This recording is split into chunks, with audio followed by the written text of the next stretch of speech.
25वां convocation था और 950 से ज़ायद ग्रेजुएट्स जो हैं वो फ़ारिग तहसील हुए हैं यहाँ।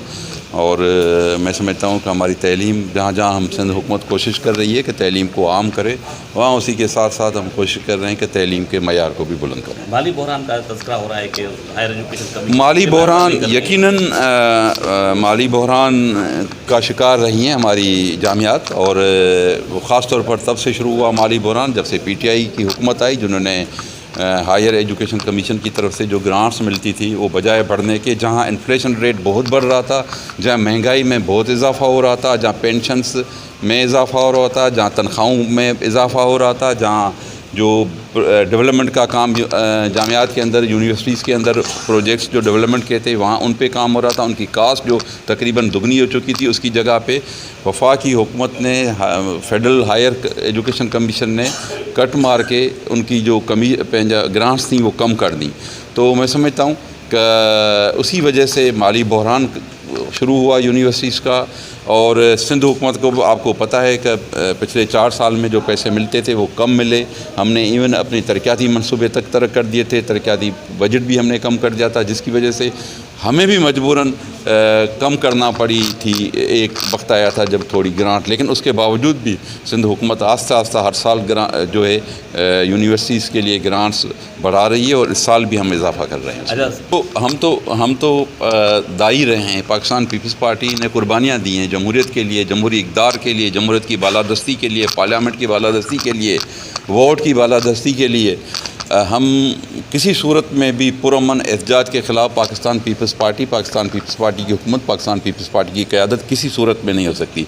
लेकिन अगर आप तकरीबकारी करेंगे, आप ऐलान करेंगे, आप लॉ एनफोर्समेंट एजेंसीज़ पे आप गोलियां चलाएंगे, आप ख़ुद ऐलान करके अपने कहेंगे कि जी हम मरने और मारने के लिए आ रहे हैं, तो यकीनन अगर लॉ एंड आर्डर की सिचुएशन को ख़राब किया जाएगा तो हम कोशिश करेंगे इस किस्म की सूरत जो है वो न पैदा की है। हम किसी शहरियों की ज़िंदगी को ख़तरा लाहक होने नहीं देंगे।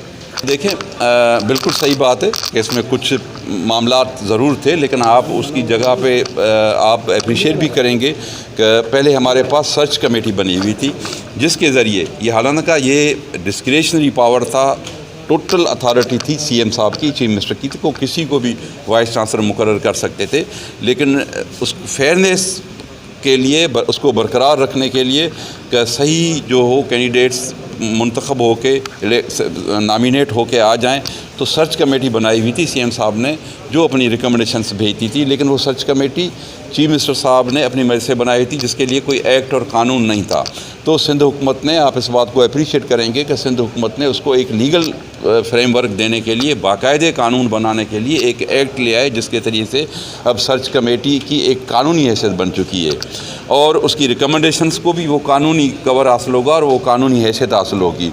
तो इंशाल्लाह वो मरहला हम मुकम्मल कर चुके हैं, और इंशाल्लाह बहुत जल्द जो है वो नई सर्च कमेटी अपनी रिकमेंडेशंस भेजेगी, उसके तहत वाइस चांसलर जो हैं वो अपॉइंट किए जाएंगे। जामियात में जो है यकीनन हम बिल्कुल इंक्वायरी करेंगे, कहीं अगर कोई गलत भर्ती हुई है, कहीं अगर गलत रिक्रूटमेंट हुई है। जामियात को भर्तियाँ करने का अख्तियार है, वो एक इंडिपेंडेंट इदारा है, उनका सेनेट है, उनका सिंडिकेट है। लेकिन जो भी रिक्रूटमेंट होगी उनका एक सिलेक्शन बोर्ड के ज़रिए होती है। वो सिलेक्शन बोर्ड की इजाज़त उन्हें गवर्नमेंट ऑफ सिंध से, यानी वज़ीर आला साहब से भी लेनी होती है, गवर्नमेंट ऑफ सिंध से भी लेनी होती है। तो वो जब यूनिवर्सिटी को कोई भी रिक्रूटमेंट करनी होती है तो हमें लिखते हैं, हम उनको इजाज़त देते हैं। अगर इस किस्म की कोई बात आएगी हमारे इल्म में तो हम ज़रूर चेक करेंगे कि क्यों क्या बात है।